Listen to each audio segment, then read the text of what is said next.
بسم اللہ الرحمن الرحیم۔ حضرات ذی وقار سلسلۃ الاحادیث کی تقریباً چھٹی حدیث پاک جو میں آج آپ کے سامنے پڑھوں گا، اور یہ اس حدیث کو بیان کرنے والے حضرت امیر معاویہ رضی اللہ تعالیٰ عنہ ہیں۔ حضرت ابو قبیل رضی اللہ تعالیٰ عنہ ایک تابعی ہیں، وہ حضرت امیر معاویہ رضی اللہ تعالیٰ عنہ کے حوالے سے اس حدیث پاک کو بیان کرتے ہیں کہ امیر معاویہ نے رضی اللہ تعالیٰ عنہ نے اس حدیث پاک کو منبر پر بیان کیا، لیکن وہ حدیث سنانے سے پہلے باقاعدہ پورا اس روایت کے اندر ایک واقعہ ہے، وہ آپ سنیں تو آپ کو یہ حدیث پاک سمجھ میں آئے گی۔ حضرت ابو قبیل رضی اللہ تعالیٰ عنہ فرماتے ہیں ان معاویہ بن ابی سفیان انہ صعد المنبر یوم الجمعۃ، کہ حضرت امیر معاویہ رضی اللہ تعالیٰ عنہ جمعے کے دن منبر پر آئے، فقال عند خطبتہ انما المال مالنا والفیء فیؤنا، تو حضرت امیر معاویہ رضی اللہ تعالیٰ عنہ نے دوران خطبہ یہ ارشاد فرمایا، یہ کہا کہ جو قومی خزانہ ہے، انما المال مالنا، جو قومی خزانہ ہے وہ ہمارا قومی خزانہ ہے، والفیء فیؤنا، اور جو فے ہے وہ بھی ہمارا فے ہے۔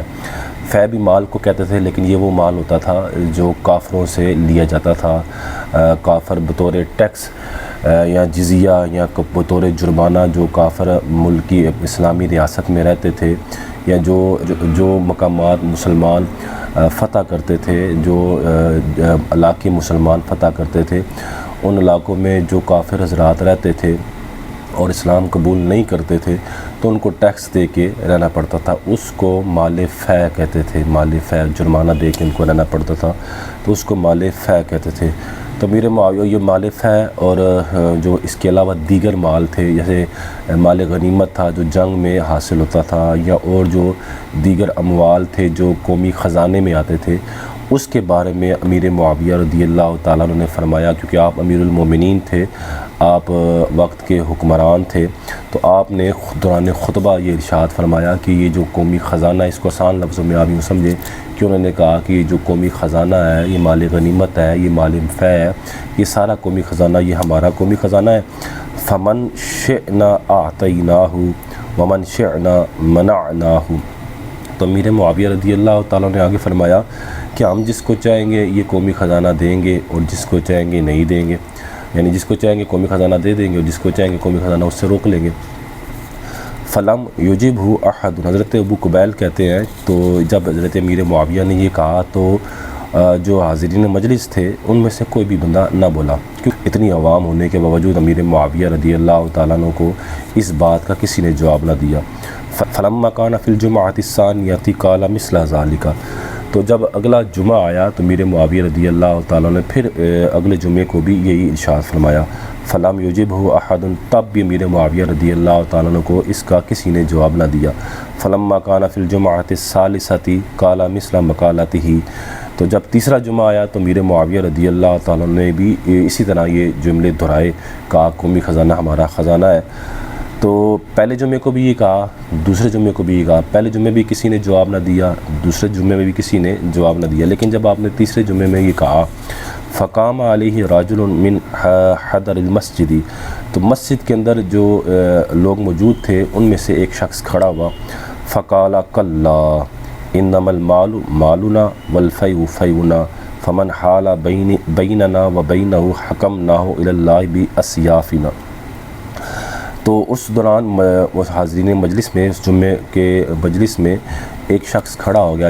جمعے کے اجتماع میں ایک شخص کھڑا ہوا، اس نے کہا ہرگز نہیں، کلا ہرگز نہیں، انہوں نے کہا امیر معاویہ سے اس نے یوں کہا، اس نے کہا کہ نہیں، کبھی بھی نہیں، یہ جو مال ہے قومی خزانہ ہے، یہ مال فے ہے، یہ مال غنیمت ہے، یہ یعنی قومی خزانہ جو ہے یہ ہمارا قومی خزانہ ہے۔ فمن حال بیننا وبینہ حکمناہ الی اللہ باسیافنا، تو اس شخص نے کہا کہ جو شخص ہمارے اور اس کے درمیان حائل ہوگا تو ہم اس کا فیصلہ تلوار کے ساتھ کریں گے، حکمناہ الی اللہ، تو اس کا فیصلہ جو ہم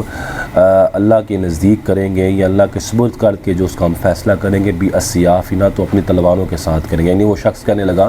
کہ قومی خزانہ آپ کا نہیں ہے، قومی خزانہ ہمارا ہے، عوام کا ہے، لوگوں کا ہے، عوام الناس کا ہے۔ اگر آپ اس کے درمیان حائل ہوں گے، اگر آپ قومی خزانے کو جیسے آپ کہہ رہے روکیں گے، تو ہم پھر اس کا فیصلہ تلوار کے ساتھ کریں گے، پھر تلوار بتائے گی کہ یہ قومی خزانہ کس کا ہے۔ فنازل معاویۃ فارسل الی الرجل فادخلہ، تو حضرت امیر معاویہ رضی اللہ تعالیٰ عنہ وہ خطبہ جمعہ پڑھانے کے بعد یا خطبہ ادا کرنے کے بعد وہ ممبر سے اتر آئے، اور پھر آپ نے اس شخص کو بلوایا، آپ نے لوگوں کو بھیج کر یا محکمے کے لوگوں کو بھیج کر، پولیس والوں کو بھیج کے اس کو بلایا۔ فادخلہ، تو اس شخص کو جب امیر معاویہ کے پاس لے جایا گیا، فقال القوم حلق الرجل، تو لوگوں نے آپس میں یہ گفتگو کی کہ یہ شخص تو ہلاک ہو گیا، یعنی اس نے ظاہری بات ہے وقت کے حکمران کے سامنے کھڑا ہو کے اس نے کہا کہ نہیں، قومی خزانہ آپ کا نہیں ہے بلکہ قومی خزانہ ہمارا ہے۔ تو لوگوں نے آپس میں یہ باتیں کرنا شروع کر دی کہ یہ شخص تو کیا ہو گیا، ہلاک ہو گیا۔ ثم داخل الناس، پھر کچھ دیر کے بعد جب لوگ اس جگہ پر یعنی یا اس مقام پر جس مقام پر امیر معاویہ اور وہ شخص موجود تھے وہاں داخل ہوئے، فوجدوا الرجل معه علی سریری، تو ان لوگوں نے دیکھا کہ امیر معاویہ رضی اللہ تعالیٰ عنہ نے اس شخص کو اپنے ساتھ کرسی پر بٹھایا ہے یا اپنے ساتھ تخت پر بٹھایا ہے، جو بھی امیر معاویہ اس وقت جس چیئر پر، جس کرسی پر، جس تخت پر بیٹھے تھے، جس مسند پر بیٹھے تھے، تو امیر معاویہ نے اس شخص کو اپنے ساتھ بٹھا لیا۔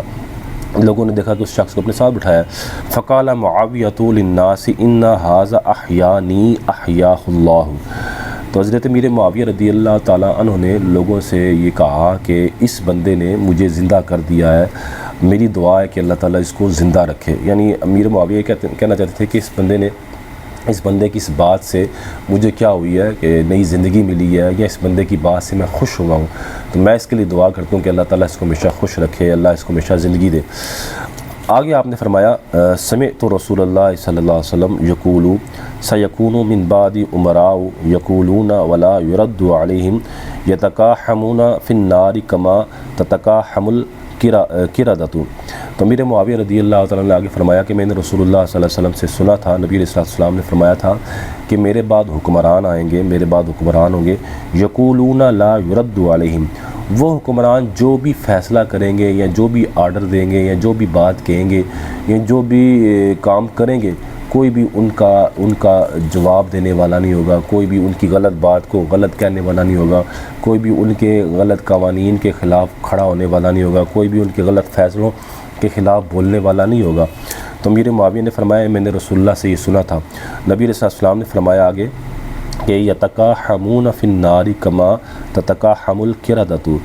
آپ نے فرمایا تو جب ایسا ہوگا تو وہ لوگ جو خاموش ہوں گے، بولتے نہیں ہوں گے، حکمران کے غلط فیصلوں کے خلاف، حکمران کے غلط قوانین پاس کرنے کے خلاف جب وہ بولتے نہیں ہوں گے، تو اللہ تعالیٰ ان لوگوں کو جہنم کے اندر ایسے ہی داخل کرے گا، ایسے جیسے کہ ایک درخت سے دوسرے درخت پر بندر جاتے ہیں۔ آپ نے دیکھا ہوگا ذرا جگہ جب بندر ایک درخت سے دوسری درخت پر جاتا ہے تو وہ تیزی سے اس طرح جاتے ہیں، تو اب رسول اللہ صلی اللہ علیہ وسلم فرمانا یہ چاہتے تھے کہ جس تیزی کے ساتھ بندر ایک درخت سے دوسری درخت پر چھلانگ لگاتے ہیں، تو اس طرح وہ لوگ جو خاموش رہتے ہوں گے حکمرانوں کے غلط فیصلوں کے خلاف، وہ اسی تیزی کے ساتھ جیسے بندر چھلانگ لگا کے چھلانگیں لگا کے درختوں پر جاتے ہیں، اس طرح وہ لوگ چھلانگیں لگا کر جمپ لگا کر وہ جہنم کے اندر جائیں گے۔ یعنی ان میں سے ہر بندہ چھلانگ لگا کے اندر اس طرح ان کو سزا دی جائے گی کہ وہ چھلانگیں لگا کے کیا کریں گے، جہنم کے اندر جائیں گے، کود کر جہنم کے اندر جائیں گے۔ آگے آپ نے فرمایا فَإِنِّي تَكَلَّمْتُ أَوَّلَ جُمْعَةٍ فَلَمْ يُرَدُّ عَلِيَّ أَحَدٌ، تو امیر معاویہ رضی اللہ تعالیٰ نے فرمایا کہ جب میں نے پہلے جمعہ یہ بات کہی کہ یہ مال قومی خزانہ ہمارا قومی خزانہ ہے، تو کسی نے اس کا جواب نہ دیا، کسی نے میری بات کو رد نہ کیا، فَخَشِيتُ أَنْ أَكُونَ مِنْهُمْ، تو مجھے ڈر ہوا کہ شاید یہ قوم وہ آ چکی ہے، کہ یہ وہ اس طرح کے لوگ آ چکے ہیں اور میں ان میں سے ہوں۔ ثم تکلمت فی الجمعۃ الثانیۃ ولم یرد علی احد، تو کہتے ہیں کہ جب اگلا جمعہ آیا یعنی دوسرا جمعہ آیا تب بھی میں نے یہ بات کی، تب بھی کسی نے اس بات کے خلاف کوئی نہ بولا۔ فقلت فی نفسی انی من القوم، تو کہتے ہیں اس وقت میرے دل نے کہا کہ میں انی من القوم، میں اسی قوم میں سے ہوں، میں اسی قوم میں سے ہوں جس قوم کا رسول اللہ صلی اللہ علیہ وسلم نے فرمایا تھا کہ میرے بعد ایسے حکمران ہوں گے کہ ان کی باتوں کا کوئی رد کرنے، آپ نے کہا کہ ہو سکتا ہے تم جب رد نہیں کر رہے تھے، جب آپ لوگ بول رہے نہیں تھے تو میرے دل میں خیال آیا کہ شاید یہ وہی لوگ ہیں اور میں انہی میں سے ہوں۔ ثم تکلمت فی الجمعۃ الثالثۃ، لیکن جب میں نے تیسرے جمعے یہ کہا فقام ھذا الرجل، تو یہ شخص کھڑا ہو گیا، فرد علی فاحیانی احیاہ اللہ، تو اس نے میری بات کو رد کیا، میری بات کا جواب دیا، تو میری اللہ سے دعا ہے کہ اللہ تعالیٰ اس کو کیا رکھے، زندہ رکھے۔ اس نے مجھے زندہ رکھا، اس نے مجھے زندگی دے دی، مجھے حوصلہ دیا اور مجھے بتایا کہ مجھے جو اس حدیث کے بارے میں رسول اللہ صلی اللہ علیہ وسلم کے اس پلا کی اس غیب کی خبر کے بارے میں جو رسول اللہ نے بتائی کہ ایسے حکمران ہوں گے، اس بندے نے اس بات کی وضاحت کر کے مجھے بتا دیا کہ میں ان میں سے نہیں ہوں اور نہ ہی تم لوگ ان میں سے ہو۔ پس ذاتی ذکر یہ اتنی سی حدیث پاک ہے جو طبرانی کی معجم الکبیر میں ہے اور جلد نمبر یہ طبرانی کی 13 ہے اور حصہ 19 ہے اور حدیث نمبر 925 ہے۔ اسی طرح یہ مجمع زوائد منبع الفوائد کے اندر ہے، کتاب خلافت کے اندر، اور حدیث نمبر 9199 ہے۔ اسی طرح ذاتی کا حدیث پاک مسند ابی یعلا کے اندر بھی موجود ہے اور شیخ ناصر الالبانی کی سلسلۃ الاحادیث صحیحہ کے اندر بھی یہ حدیث پاک موجود ہے اور حدیث نمبر شیخ سلسلۃ الاحادیث صحیحہ کی 1790 ہے۔ اور یہ حدیث، اس کو علامہ حیثمی نے بھی یہ کہا ہے کہ اس حدیث کے رجال سارے کے سارے کیسے کا، یعنی یہ حدیث بالکل صحیح ہے۔ اس حدیث پر شیخ ناصر الالبانی نے بھی تفصیلاً کلام کیا اور بتایا کہ یہ حدیث کیا ہے، صحیح ہے، وہاں دیکھا جا سکتا۔ بس ذاتی ذکر یہ اتنی سی حدیث پاک تھی۔ حضرات ذکر یہ حدیث پاک سنانے کا آپ کو مقصد یہ تھا کہ جب امیر معاویہ ایز اے حکمران، ایز اے حاکم، ایز اے وزیر اعظم، جو بھی آپ سمجھ لیں، انہوں نے اپنے کرسی اقتدار پر جب ایک بیٹھ کر کہا کہ قومی خزانہ ہمارا ہے، جس کو چاہیں گے ہم دیں گے، جس کو چاہیں گے ہم نہیں دیں گے، جیسے کہ جب انہوں نے یہ ایسا کہا تو لوگوں میں سے کوئی بھی نہ بولا، لیکن ایک شخص نے کھڑے ہو کے کہا کہ نہیں، یہ آپ کا نہیں، یہ ہمارا ہے، کیونکہ وہ شخص اپنے حق کو جانتا تھا۔ اس شخص کو پتہ تھا کہ قومی خزانے پر حکمرانوں کا حق نہیں ہوتا، قومی خزانہ وہ عوام الناس کا ہوتا ہے۔ حکمران ایز اے خادم، حکمران ایز اے ملازم وہاں کیا کر رہے ہوتے ہیں، کام کر رہے ہوتے ہیں، اور ان کا کام مال کو ایمانداری کے ساتھ تقسیم کرنا ہوتا ہے، یہ کہنا نہیں ہوتا کہ قومی خزانہ ہمارا ہے۔ اس شخص کو اپنے حق کا پتہ تھا، لہٰذا وہ کھڑا ہو گیا اور وہ بولا، تو امیر معاویہ نے اس کے جواب میں کہا کہ بھئی تم نے تو مجھے زندہ کر دیا، کیونکہ میں نے رسول اللہ صلی اللہ علیہ وسلم سے سنا تھا کہ ایسی قوم آئے گی کہ جو اس قوم میں جو حکمران ہوں گے وہ غلط فیصلے کریں گے، غلط قانون پاس کریں گے، غلط آرڈر دیں گے، لیکن ان کے مقابلے میں کوئی کھڑا ہونے والا نہیں ہوگا، ان کے مقابلے میں کوئی ان کی بات کا رد کرنے والا نہیں ہوگا۔ تو آپ نے فرمایا کہ میں نے رسول اللہ صلی اللہ علیہ وسلم سے یہ سنا تھا کہ نبی علیہ السلام فرمایا کہ اللہ ان لوگوں کو کس طرح جہنم کے اندر داخل کرے گا، جیسے ان کو جہنم کے اندر داخل کرے گا، لیکن جہنم میں جانے کا ان کا انداز کس طرح ہوگا، جس طرح ایک بندر ایک درخت سے دوسرے درخت پر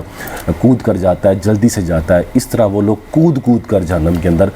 داخل ہوں گے۔ یہ ذاتی ذکر اتنی حدیث پاک تھی، اس سے پتہ یہ چلا ذاتی ذکر کہ حکمران جو ہوتے ہیں، حکمران کا کام جو ہوتا ہے وہ غلط قوانین نافذ کرنا نہیں ہوتا۔ حکمران ایز اے حاکم، وہ ایز اے ملازم ہوتے ہیں، اداروں میں بیٹھے ہوئے لوگ جن کو عہدے دیے جاتے ہیں، جن کے سپرد معاملات کیے جاتے ہیں، جن کے سپرد قومی خزانہ کیا جاتا ہے، ان کا کام ہوتا ہے ایمانداری سے قومی خزانے کو لوگوں کے درمیان کیا کرنا، تقسیم کرنا، کیونکہ وہ قومی خزانہ ان کے باپ کی جگیر نہیں ہوتی کہ وہ اپنی مرضی سے جہاں چاہے اس قومی خزانے کو خرچ کریں، ایسا نہیں۔ قومی خزانہ خرچ کرنے کے بارے میں بھی اللہ تعالیٰ نے قرآن پاک میں باقاعدہ بتایا ہے، رسول اللہ صلی اللہ علیہ وسلم نے باقاعدہ بتایا قومی خزانے پر کس لوگوں کا حق ہے۔ جب لوگ قومی خزانے کو اپنی ذاتی جاگیر سمجھنا شروع کر دیں تو پھر وہ جس کو چاہے نوازتے ہیں، جس کو چاہے روک لیتے ہیں، غریب کا حق روکتے ہیں اور اشرافیہ کو وہ نوازتے ہیں، جس کو چاہے 5000 یونٹ فری دے دیتے ہیں، جس کو چاہے 2600 لیٹر پٹرول فری دے دیتے ہیں، جس کو چاہے وہ سرکاری مفادات، قومی خزانے سے حاصل ہونے والے مراعات، قومی خزانے سے حاصل ہونے والے فوائد وہ جس کو چاہے دے دیتے ہیں، اور اس میں پھر وہ یہ نہیں دیکھتے کہ بھی کسی غریب کا حق جا رہا ہے، کسی غریب کو لوٹا جا رہا ہے، کسی غریب کہ حق ہم کھا رہے ہیں کہ کیونکہ ان کے پیش نظر ان کے مفادات ہوتے ہیں، ان کے پیش نظر ان کی مراد ہوتی ہے، ان کے پیش نظر ان کی آسائش ہوتی ہے، تو اس لیے پھر وہ نہ رعایا سے مشورہ کرتے ہیں کیونکہ وہ اپنی بات کو حرف آخر سمجھتے ہیں۔ قرآن حدیث سے وہ ویسی باغ، جیسے یہ پاکستان کا حال ہے، پاکستان کے حکمران، پاکستان کے محکموں میں بیٹھے ہوئے لوگ قرآن حدیث کے باغی ہیں، اور آلریڈی قرآن حدیث کے بارے میں وہ کچھ بھی نہیں جانتے، ان کو پتہ ہی نہیں ہے کہ بھی کس طرح قرآن کہتا ہے یا حدیث کہتی ہے، رسول اللہ کس طرح کہتے ہیں کہ قومی خزانے کو کس طرح رکھا جائے گا، قومی خزانے سے کیا کیا کام کیے جائیں گے، قومی خزانے کو کہاں تقسیم کیا جائے گا۔ قومی خزانہ جو ہے وہ کسی کی ذاتی جاگیر نہیں ہے، وہ اشرافیہ کی عیاشیوں کے لیے، یا وہ ایم این اے، ایم پی اے، وزراء اور محکموں میں بیٹھے ہوئے 22ویں گریڈ کے افسروں کی عیاشیوں کے لیے نہیں ہے، جو آلریڈی سرکاری تنخواہیں لیتے ہیں، سرکاری مراعات لیتے ہیں، سرکاری فوائد لیتے ہیں، اور پھر قومی خزانے کو بھی لوٹتے ہیں، قومی خزانے کو بھی اجاڑتے ہیں، اور پھر اس کا جو بوجھ ہے وہ کس پر ڈالتے ہیں، وہ عوام پر ڈالتے ہیں۔ اور عوام جو ہوتی ہے حضرات ذوالفقار، عوام ہر دور میں حکمران جو ہوتے ہیں وہ ہم نے یہ دیکھا ہے، تاریخ گواہ ہے، ہر دور میں حکمران کیا ہوتے ہیں، وہ غلط فیصلے بھی ان سے ہوتے ہیں، حکمرانوں سے غلط قوانین بھی پاس ہوتے ہیں، لیکن جو عوام ہوتی ہے، عوام ڈٹ کے ان کے سامنے کھڑی ہوتی ہے اور کہتی ہے کہ یہ کام آپ نے غلط کیا۔ ڈٹ کے کھڑے ہونے کا مراد یہ ہے کہ حضرات ذوالفقار کہ وہ عوام حکمرانوں تک یہ پیغام پہنچاتی ہے کہ آپ یہ کام غلط کر رہے ہیں، آپ قومی خزانے کو اپنی باپ کی جاگیر نہ سمجھیں، قومی خزانے کو آپ کوئی عیاشی کا اڈا نہ سمجھیں، قومی خزانہ جو ہے وہ ہمارا ہے، اس کو آپ اشرافیہ کو نہ لٹائیں، آپ یہ قوانین جو پاس کر رہے ہیں یہ غلط قانون ہے، آپ یہ جو بجلی کے بارے میں، یا آپ گیس کے بارے میں، یا قومی خزانے معاملات کے بارے میں، قومی خزانہ کہاں 22ویں گریڈ یا 21ویں گریڈ یا 20 گریڈ والے افسروں کے لیے قومی خزانے سے آپ جو 21 ارب روپیہ یا 29 ارب روپیہ مختص کر رہے ہیں، ان کو ڈی ایچ اے میں گھر الاٹ کرنے کے لیے یا دیگر کسی سوسائٹی میں گھر الاٹ کرنے کے لیے، وہ اگر آپ ان کو دے رہے ہیں، آلریڈی وہ سرکاری تنخواہیں کھا رہے ہیں، آلریڈی وہ سرکاری مراعات دے رہے ہیں، آپ ان کو دے رہے ہیں، تو بتائیں اس غریب عوام کا کیا قصور ہے، جن کے پاس اپنا گھر نہیں ہے، کرائے کے گھروں میں وہ رہتے ہیں، 600-700 جن کی دیہڑی ہے، اس کے اوپر جو آپ نے ٹیکس کا بوجھ لاد کے رکھ دیا، بجلی کا بل، گیس کا بل، اور بچوں کی فیس، گھر کا کرایہ، اور پھر اس کے بعد جو کھانے پینے کی اشیاء ہے وہ اس بیچارہ ان اپنے پیسوں میں اس دیہڑی میں خرید نہیں سکتا، وہ مہنگائی اور آسمان تک پہنچ چکی ہے، سود لے کے پورا پاکستان چلا رہے ہیں، سود لے کے قومی خزانے کو لوٹتے جا رہے ہیں، عوام کے پیسوں کا جو ٹیکس کے پیسے وہ اگلے سود میں دے رہے ہیں، وہ اپنی عیاشیوں میں اڑا رہے ہیں۔ تو ایسا نہیں ہوتا حضرات ذوالفقار، جب پھر اگر ہاں بتا رہا یہ تھا کہ اگر عوام کیا ہو وہاں خاموش رہے، عوام حکمرانوں پر اگر اپنی آواز نہ پہنچائے، عوام حکمرانوں تک اگر اپنا معافی ضمیر بیان نہ کرے کہ یار یہ تم غلط کر رہے ہو، اور عوام ایک تو ہوتا ہے نا آواز پہنچانا، ایک ہوتا ہے کہ جب ایک دفعہ ایک کسی حکمران نے، ایک کسی حاکم نے، ایک کسی ایم این اے، ایم پی، ایک وزیر نے کوئی غلط کام کیا ہے، تو عوام کا کام ہے اس کو بتانا کہ تم نے غلط کام کیا ہے، نہ کہ عوام کا یہ کام ہے کہ اس کو ہر 5 سال کے بعد پھر اس کو ووٹ ڈال دے، پھر ہر 5 سال کے بعد پھر اپنی مجلسوں میں اس کے نعرے لگائے، اپنی مجلسوں میں اس کی گفتگو کرے، اس کی تشہیر کرے۔ ایسی عوام تو وہ بندر سے زیادہ تیزی میں جہنم کے اندر جائے گی، کیونکہ رسول اللہ صلی اللہ علیہ وسلم نے ارشاد فرمایا کہ مومن جو ہوتا ہے وہ ایک سوراخ سے اپنے آپ کو 2 دفعہ نہیں ڈھسواتا۔ تو جب عوام کا یہ حال ہو جائے کہ عوام چوروں، ڈاکوؤں، فراڈیوں، نوسر بازوں، بے ایمانوں، اخلاقی گراوٹ کا شکار لوگوں کے پیچھے چلنا شروع ہو جائے، تو اس وقت پھر نہ حکمران اپنی غلطی کو تسلیم کرتے ہیں، حکمران اپنے آپ کو فرعون سمجھتے ہیں، حکمران اپنے آپ کو نمرود سمجھتے ہیں، حکمران اپنے آپ کو یزید سمجھتے ہیں، اور وہ کہتے ہیں کہ بس ہمارا جو فیصلہ ہے آلریڈی کوئی بولنے والا نہیں ہے۔ اور پھر یاد رکھیں حضرات ذوالفقار، ہمارے پاکستان کے اندر یہ ہوتا ہے کہ ہمارا پاکستان ایک ایسا ملک ہے کہ یہاں کوئی بندہ جیسے کہ پوری دنیا ریاست کے اندر، پوری دنیا کے اندر احتجاج ہر بندے کا اخلاقی قانونی حق ہوتا ہے کہ وہ کسی بھی طریقے سے اپنا احتجاج ریکارڈ کروائے، جبکہ ہم نے پاکستان کے اندر دیکھا ہے کہ کوئی بندہ اگر حکمرانوں کے خلاف کہیں وہ اس کے اندر کوئی جوش ایمانی، کوئی پارٹی کے اندر جوش ایمانی نکل آئے تو وہ احتجاج کے لیے باہر، یا لوگوں کے اندر پارٹی میں نے ویسے کہہ دیا لوگوں کے اندر احتجاج کی وہ تھوڑی بہت غیرت ایمانی وہ احتجاج کرنے کے لیے باہر آ جائے مہنگائی کے خلاف یا حکمرانوں کے غلط قوانین کے خلاف، تو ہم نے دیکھا ہے کہ ریاست کیا کرتی ہے، ریاست ان کو ڈنڈے کے زور پر اور بدماشیوں کے آلات کے زور پر ان کو گرفتار کرتی ہے، ان پر پرچے کاٹتی ہے، فورس شیڈول میں ڈال دیتی ہے، ان کو مارتی ہے۔ حتیٰ کہ ہم نے یہ بھی دیکھا کہ انہی دوروں میں ہم نے یہ دیکھا کہ بھئی یہی اداروں کے لوگ ان کو گولیاں مار دیتے ہیں، سیدھی گولیاں فائر مارتے ہوئے ہم نے لوگوں کو دیکھا کہ ان کو سیدھے فائر مار دیے، گولیاں مار دی، صرف کس بنا پر وہ احتجاج کر رہے تھے کہ بھئی یہ کام غلط ہے، یہ کام ایسے نہیں ہونا چاہیے، یہ ایسے ہونا چاہیے، تو یہ ایک غلط طریقہ کار ہے۔ ہاں ایک یہ یاد رکھیں، احتجاج کرنا ہر بندے کا حق ہے، وہ قانونی اور شرعی تقاضوں کے پیش نظر اپنا احتجاج ریکارڈ کروا سکتا ہے۔ لیکن معاویہ یہی کہہ رہے تھے، امیر معاویہ نے جو یہ کہا تھا کہ یہ قومی خزانہ ہمارا ہے، جیسے کہ آج کے دور میں ہمارے حکمران کہتے ہیں، لیکن امیر معاویہ کا جو آگے مقصد تھا وہ یہ تھا کہ وہ اپنی ایمانی حالت کو جاننا چاہتے تھے اور اس وقت کے لوگوں کی ایمانی حالت کو جاننا چاہتے تھے، کہ امیر معاویہ کو یہ پتہ تھا۔ امیر معاویہ نے جب یہ کہا اور آپ کو پھر جب تیسرے جمعے پتہ چل گیا کہ نہیں یار ابھی غیر مند لوگ موجود ہیں اور ابھی وہ بندروں والے وہ جو بے حس لوگ وہ ابھی نہیں آئے، وہ اس کا نام کہ پاکستان میں لوگ موجود ہیں جو بے حس ہیں، جو اپنے حقوق کی خاطر آواز نہیں اٹھا سکتے، اور حقوق کی خاطر آواز نہ اٹھانا مقصد یہ صرف یہ تھا کہ ریاست جب کیا کرے غلط قومی خزانے کو اپنی ذاتی جاگیر سمجھے اور عوام اس کا کوئی رد عمل نہ دے۔ رد عمل بہت سے طریقوں سے دیے جا سکتا ہے، رد عمل آج کل میڈیا ہے، سوشل میڈیا ہے، میڈیا جو پاکستانی میڈیا ہے اس کی بات نہیں کر رہا، پاکستانی میڈیا ویسی وہ جس کو آپ کہتے ہیں رویبضہ ہے پاکستانی میڈیا کی، ویسی بھی جو حالت ہے پاکستانی میڈیا کی حالت اللہ معاف کرے کوٹھے پر بیٹھی ہوئی اس رکھیل کی طرح ہے جس کی طرف پیسہ پھینکا جاتا ہے، تو جب وہ کوٹھے پر ہوتی ہے اس کی طرف پیسہ پھینکا جاتا ہے تو ٹھمکا لگا کے کبھی ایک طرف جاتی ہے، پھر اگر پیسہ دوسری طرف سے آئے، پیسہ پھینکنے والا سوداگر دوسری طرف بیٹھا ہو تو وہ ٹھمکا لگا کے اس طرف چلا جاتا ہے۔ تو پاکستانی میڈیا کا یہ حال ہے۔ کم سے کم اس ویڈیو کا مقصد یہ ہے کہ آپ کسی نہ کسی طریقے سے حکمرانوں کے ظلموں کے خلاف، جو حکمران عوام پر ظلم کر رہے ہیں، قومی خزانے کو غلط استعمال کر کے غلط فیصلے کر کے کم سے کم اپنی آواز اٹھائیں۔ جیسے میں بھی یہ دیکھو اپنی آواز اٹھا رہا ہوں، میرے پاس یہ میڈیا موجود ہے، میں اپنے یوٹیوب چینل کے اوپر یہ آواز اٹھا رہا ہوں اور یہ کہہ رہا ہوں کہ غلط ہے، قومی خزانہ آپ لوگوں کے باپ کی جاگیر نہیں ہے، قومی خزانہ وہ آپ لوگوں کا نہیں ہے، قومی خزانہ جو ہے وہ عوام الناس کا ہے، آپ لوگ ایز اے ملازم ہیں، آپ لوگوں کو اگر لوگوں نے ووٹ دے بھی دیے، بالفرض مان لیے جائے کہ لوگوں نے آپ کو ووٹ دے کے آپ لوگوں کو حکمرانوں کو وہاں اوپر بٹھا دیا ہے، تو آپ ایز اے ملازم ہیں، ایز اے چپڑاسی ہیں قومی خزانے کے باہر۔ آپ جیسے ایک چپڑاسی تھانے کے بعد کچہری کے باہر یا کسی ادارے کے بعد کھڑا ہو کے وہ حفاظت کرتا ہے، آپ کا کام صرف اتنی حفاظت کرنا ہے، اور قومی خزانے کو اپنی مفادات کے لیے، گاڑیوں کے لیے، پٹرول کے لیے، بجلی کے بلوں کے لیے اور عیاشیوں کے لیے اور گورنر ہاؤسوں کے لیے، وزیر اعظم ہاؤسوں کے لیے، اس میں موجود عیاشیوں کے لیے آپ کو قومی خزانہ نہیں دیا گیا۔ قومی خزانہ عوام کا ہے، قومی خزانے کو خرچ عوام پر کیا جاتا ہے۔ قومی خزانہ کس کا ہوتا ہے؟ اس میں جو مال ہوتا ہے وہ عوام کی فلاح و بہبود کے لیے خرچ ہوتا ہے، اس کے لیے ہاسپٹل بنتے ہیں، اور اس کے لیے اگر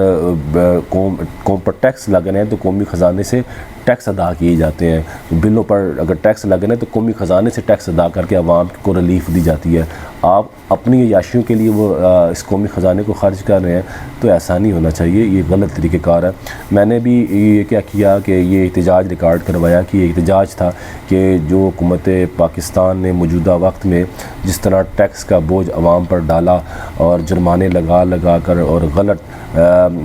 ریڈنگ کر کے غلط چیزوں کو کاؤنٹنگ کر کے جس طرح غلط انداز میں انہوں نے عوام پر ٹیکس لگایا، تاجروں پر ٹیکس لگایا، پرائیویٹ اداروں پر ٹیکس لگایا، اور پھر کیا نام ہے پرائیویٹ ملوں پر جو ٹیکس لگایا، صرف اپنی عیاشیوں کی خاطر، اپنا پیٹ بھرنے کی خاطر، قومی خزانے کو لوٹنے کی خاطر، میں نے بھی یہ کیا اس پر اپنا احتجاج ریکارڈ کرایا، اور یہ آپ کو رسول اللہ کی صحیح حدیث سنائی کہ نبی علیہ السلام نے فرمایا کہ جب حکمران یوں غلط فیصلے کریں اور کوئی بولنے والا نہ ہو تو وہ لوگ جہنم کے اندر ایسے جائیں گے جیسے ایک درخت سے دوسرے درخت پر جس تیزی میں جمپ لگا کر کود کر ایک بندر جاتا ہے، اس طرح لوگ کود کر جہنم کے اندر جائیں گے۔ حضرات ذوالفقار، خصوصاً ہمارے پاکستان کے اندر نا جو عوام الناس ہے وہ ایک مہنگائی کے بوجھ تلے، اپنی ضروریات کے بوجھ تلے، معاشی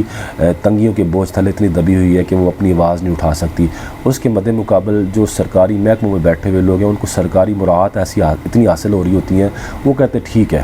وہ کہتے ہیں عیاشی ہے، کیونکہ حکمران اوپر عیاشی کر رہتے ہیں، محکموں میں بیٹھے ہوئے لوگ اپنی الگ عیاشی کر رہتے ہیں۔ سرکاری محکموں میں بیٹھے ہوئے لوگ سرکاری تنخواہیں صرف بیٹھنے کے لیے لیتے ہیں، جب ہم ان سے اپنا کام کروانے کے لیے جاتے ہیں تو وہ کہتے ہیں رشوت دو،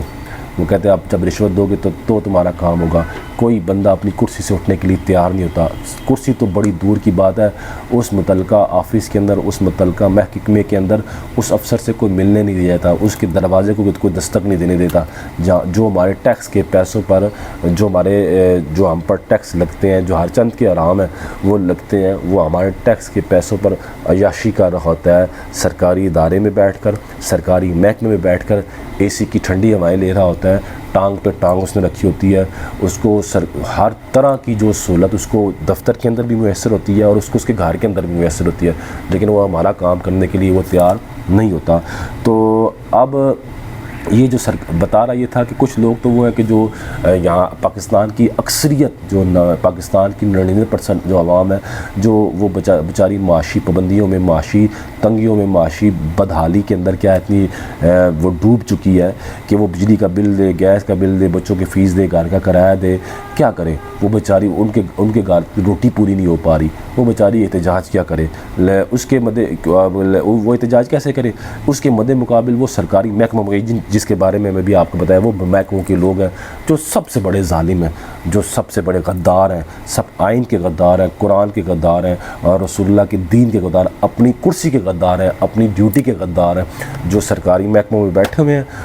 اور عوام کو ریلیف دینے کے لیے تیار نہیں ہے۔ اور وہ ریلیف ان کا کیا ہے کہ وہ کم سے کم اس دکھیاری عوام کی کسی نہ کسی طرح مدد کرے، ان کو سہارا دیں۔ جیسے ابھی پاکستان کے حالات چل رہے ہیں اس وقت، سب سرکاری محکموں میں بیٹھے ہوئے، ایک چپڑاسی سے لے کے چیف جسٹس تک، آپ کا یہ کام تھا، وہ کہتے ہیں ہم سرکاری مراعات نہیں لیں گے، ہاتھ کھڑے کر دیتے کہ پاکستان جس حالات میں چل رہا ہے ہم سرکاری مراعات لینے کے لیے تیار نہیں ہیں، ہم سرکاری فوائد لینے کے لیے تیار نہیں ہیں، ہم 5-5 ہزار یونٹ فری لینے کے لیے تیار نہیں ہیں، ہم 2600 لیٹر 3-3 ہزار لیٹر پیٹرول فری لینے کے لیے تیار، ہم اپنے پیسے سے اب بجلی کا بل دیں گے۔ پاکستان کے حالات ایسے ہیں، ہم اپنے پیسوں سے کیا کریں گے، اپنا پیٹرول لیں گے، لیکن ان میں سے کسی نے ایسا نہیں کیا کیونکہ ان کی چاندی ہے، بلکہ سونا ہے۔ وہ کہتے ہیں کھاؤ پیو عیاشی کرو، پاکستان عیاشی کا نام ہے، یہ عیاشی کرنے کا نام ہے۔ اس لیے وہ ایک طبقہ وہ ہے، 99% عوام تو کیا معاشی پابندیوں میں، معاشی تنگیوں میں وہ بیٹھی ہوئی ہے کہ وہ کیا احتجاج کرے، اور 1% جو ہے وہ یہ اس طرح کے لوگ ہیں جو حکمرانوں کی اس غلط کاریوں میں برابر کی کیا ہے، وہ سرکاری محکموں کے لوگ ہیں۔ اب ذاتی ذکر کم سے کم نا اس حدیث پر عمل کس طرح ہو سکتا ہے کہ کسی نہ کسی طریقے سے اپنی آواز کو بلند کیا جائے، جیسے میں اس انداز میں اپنی آواز کو کیا کر رہا ہوں، بلند کر رہا ہوں، کیونکہ ریاست کیا ہے، ریاست کے پاس بدماشیوں کے حالات ہے، ریاست کبھی بھی برداشت نہیں کرتی، خصوصاً پاکستان کی ریاست وہ کبھی بھی برداشت نہیں کرتی کہ ان کے خلاف کوئی بولے۔ تاکہ جو میں نے بھی آپ کو جیسے بتایا کہ جو میڈیا، رکھیل میڈیا ہے، کوٹھے پہ بیٹھی ہوئی رکھیل میڈیا ہے، وہ ریاست ان کو نہیں پسند کرتی، یا تو ریاست کیا کرتی ہے ان کو ڈنڈے کے زور پر کہتی ہے کہ نہیں ہماری تعریف کرو، یا پھر ریاست کا اگلا حال کیا ہوتا ہے، اگر وہ دوسرا حال یہ ہوتا ہے کہ وہ پیسہ دیتی ہے۔ تو یہ ہمارے پاکستانی میڈیا سب پیسوں پر چلتے ہیں اور پیسے کھاتے ہیں، ان میں بیٹھے ہوئے اینکر پیسے کھاتے ہیں، ان میں بیٹھے ہوئے جو چینلوں کے مالکان ہیں وہ پیسے کھاتے ہیں، اور پھر اور یہ سب کے سامنے پاکستان کے جو میڈیا ہے، وہ میڈیا کا ایک گروپ ایک پارٹی کے ساتھ ہے، میڈیا کا دوسری پارٹی کے ساتھ ہے، ہم ان پارٹیوں پر لعنت بیچتے ہیں اور ان کی جو چاپلوسی کرنے والے ہیں ان پر لعنت بیچتے ہیں۔ بس میں آپ کو صرف بتانا یہ چاہتا تھا کہ یہ رسول اللہ صلی اللہ علیہ وسلم کا فرمان تھا کہ ظالم کے ظلم کے خلاف بولو،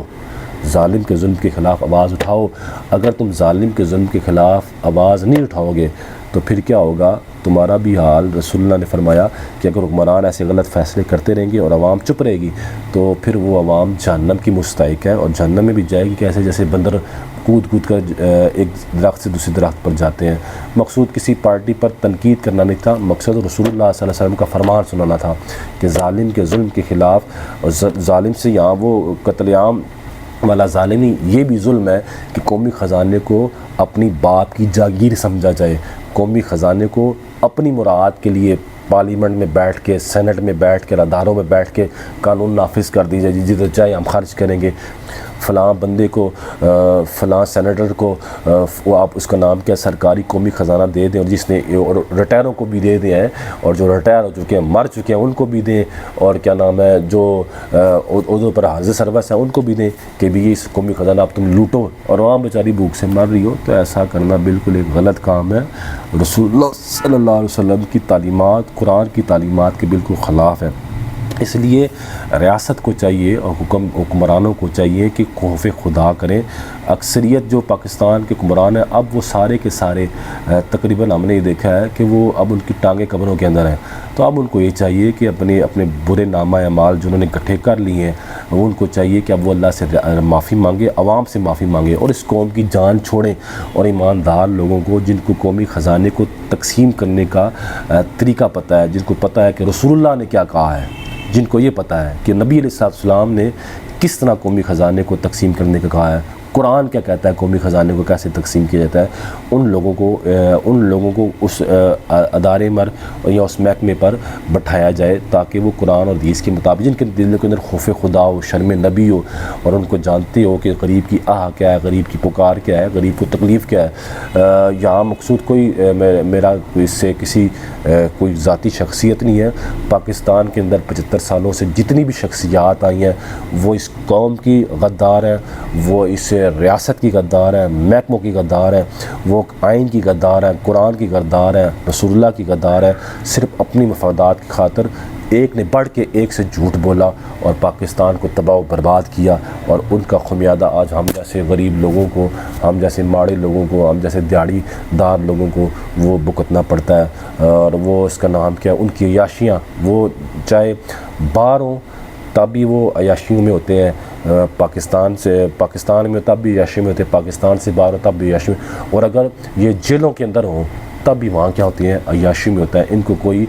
وہ جو جیلوں کے اندر تکلیف، خصوصاً پاکستانوں کی جیلوں کا جو حال ہے، اللہ معاف کرے، جو پاکستان کی جیلوں کا جو حال ہے، وہاں جس طرح ایک جرائم کے اڈے ہیں، جس طرح وہاں منشیات کے اڈے ہیں، جس طرح پاکستانوں کی جیلوں کے اندر معاذ اللہ جس طرح گناہ ہوتے ہیں، اس طرح وہ ان کی جو بارک ہوتی ہے، جس جیلوں کے اندر وہ ہوتے ہیں، ان کو وہاں سب عیاشیاں مل رہی ہوتی ہیں، ان کو وہاں اسی لگے ہوتے ہیں، ان کو وہاں گھروں سے ان کا کھانا میسر ہوتا ہے، اور ان کے لیے وہ عیاشی ہوتی ہے۔ وہ اقتدار میں ہوتے ہیں تب بھی وہ عیاشیاں کر رہتے ہیں، جب وہ جیلوں کے اندر ہوتے ہیں تب بھی وہ کیا کرتے ہیں، عیاشیاں کرتے ہیں۔ اس لیے 75 سالہ پاکستان کی تاریخ کے اندر جتنے حکمران آئے وہ سب حکمران اللہ کے غدار تھے، رسول اللہ کے غدار تھے، وہ رسول اللہ کے دین کے غدار تھے، اور خود جو انہوں نے آئین بنایا وہ اس کے بھی غدار تھے۔ تو لہٰذا ہمارا کسی پارٹی سے یا کسی سیاسی لیڈر سے کوئی تعلق نہیں، ہم سب پر لعنت بھیجتے ہیں۔ میں بس یہ بتا رہا تھا کہ ایماندار بندہ، قومی خزانہ جو ہوتا ہے وہ ایماندار بندہ چلاتا ہے۔ قومی خزانے کو کون بندہ چلا سکتا ہے؟ وہ ایماندار لوگ جو ہوتے ہیں، وہی ان کو پتہ ہوتا ہے، جن کو شرم نبی ہوتی ہے، خوف خدا ہوتا ہے، وہ اس کو اچھے طریقے سے ہینڈل کر سکتے ہیں۔ مقصود یہ امیر معاویہ رضی اللہ تعالیٰ عنہ کا یہ صرف جو فرمان تھا، جو آپ نے ممبر پہ کھڑے ہو کے کہا کہ قومی خزانہ ہمارا خزانہ ہے، تو ہم جس طرح چاہیں گے، جس کو چاہیں گے دیں گے، جس کو چاہیں گے عیاشی کروائیں گے، جس کو چاہیں گے ہم نہیں دیں گے۔ تو اس کے مقابلے میں وہ شخص کھڑا ہوا، اس نے اپنے ایمان کا حق ادا کیا، اس نے احتجاج کر کے امیر معاویہ کو بتایا کہ نہیں ایسا نہیں، اگر آپ اس کو غلط یوز کریں گے تو اس شخص نے کہا کہ پھر ہمارے درمیان جو فیصلے ہیں وہ تلوار کرے گی۔ یہ ہوتا ہے غیرت مند لوگوں کا، وہ اپنے حقوق کی خاطر اتنا وہ کھڑے ہو جاتے ہیں۔ جبکہ آج ہمارا جو حال ہے وہ آپ کے سامنے ہے۔ مقصود ذراتی ذکر پھر آپ کو بتاؤں کسی پر تنقید نہیں تھا، مقصود صرف اللہ رسول کا پیغام پہنچانا تھا۔ اللہ سے دعا اللہ عمل کرنے کی توفیق عطا فرمائے۔